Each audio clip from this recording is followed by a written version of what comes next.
eu coordeno um grupo de pesquisa junto com o Juliano que estuda, investiga a história da alfabetização no Triângulo Mineiro e em Minas Gerais. E tudo começa com a minha tese de doutorado, que foi defendida em 2001, e eu começo a olhar, ter um cuidado mais apurado com a história das alfabetizadoras do Brasil. E viajando pelo país todo para escutar as alfabetizadoras, quando eu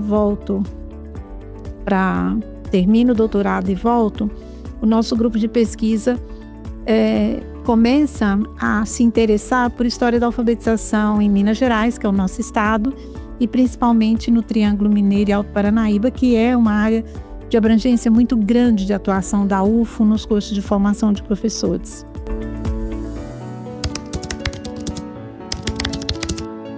Teve um período que nós escrevemos para os nossos pares, pesquisadores.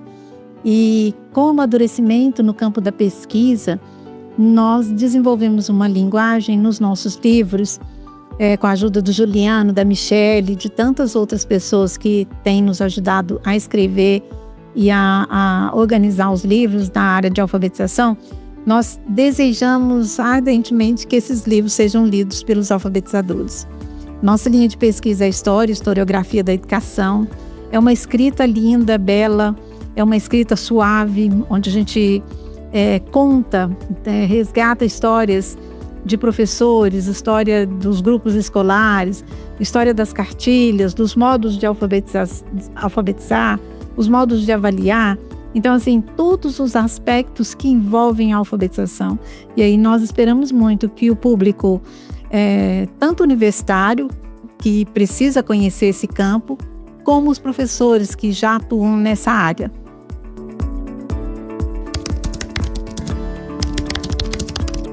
O livro foi publicado agora em 2026, mas a gente vem há uns 4 anos atrás conversando com os pesquisadores dessa área para não ter só escritas de Uberlândia, que é no lugar nosso, que é o lugar da UFO, mas para ter escrito de outros lugares, para ter narrativas de outros locais.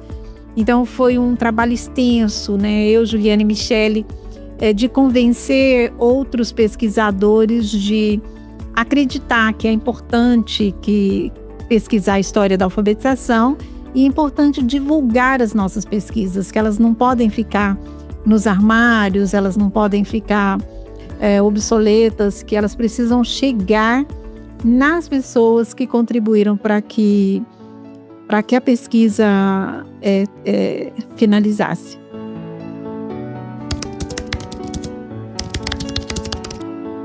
Os cursos de formação, o curso de pedagogia, que é o único que forma professor para atuar nessa área, seja com adulto ou com criança, ele é muito importante.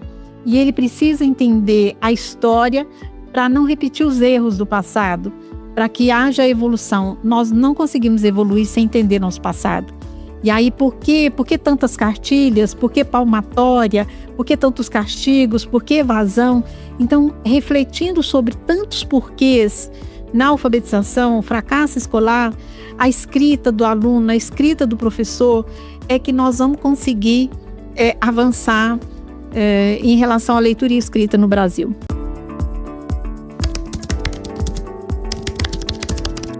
Quando a gente começa a discutir a alfabetização, e aqui nós temos um livro já publicado anteriormente pela EDUF, que é esse aqui, História da Alfabetização e Suas Fontes, aqui a gente mostra muito os métodos antigos, que foram os primeiros métodos trabalhados no Brasil, as cartilhas que influenciaram a nossa região, influenciaram Uberlândia, e como esses métodos utilizavam só a memória.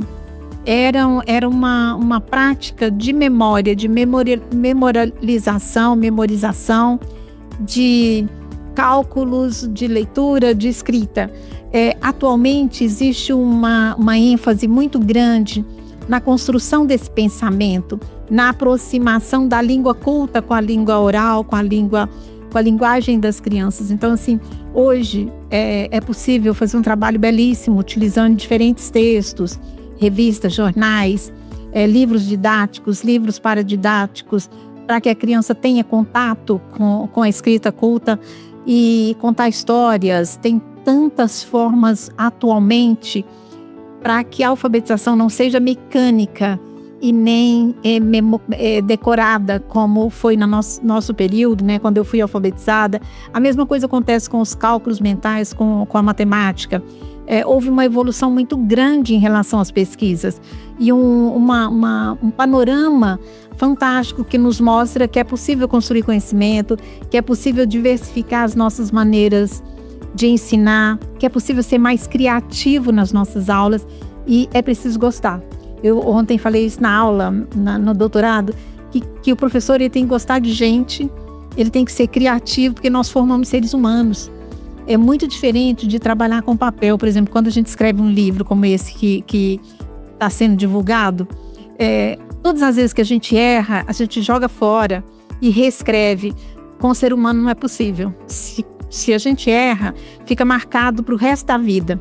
E aí é possível errar menos nos processos de alfabetização, nos processos de formação de professores. É preciso acreditar no professor, é preciso acreditar na criança, é preciso acreditar no material que tem disponível hoje para que a leitura e a escrita seja um sucesso, né? E o Brasil tem muita competência para fazer isso bem. E é isso que a gente espera, mostrando a história, mostrando os fracassos, mostrando os progressos, os avanços, para que a gente não cometa os mesmos erros.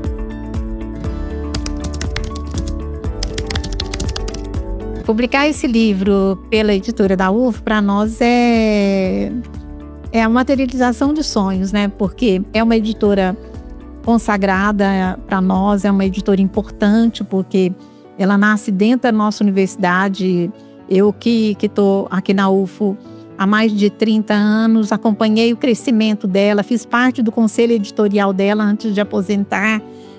O trabalho é seríssimo e os professores desejam publicar pela EDUF. Então, para nós, assim, quando foi aprovado, eu, Juliana e Michele saímos para comemorar, como se a gente tivesse passado no vestibular.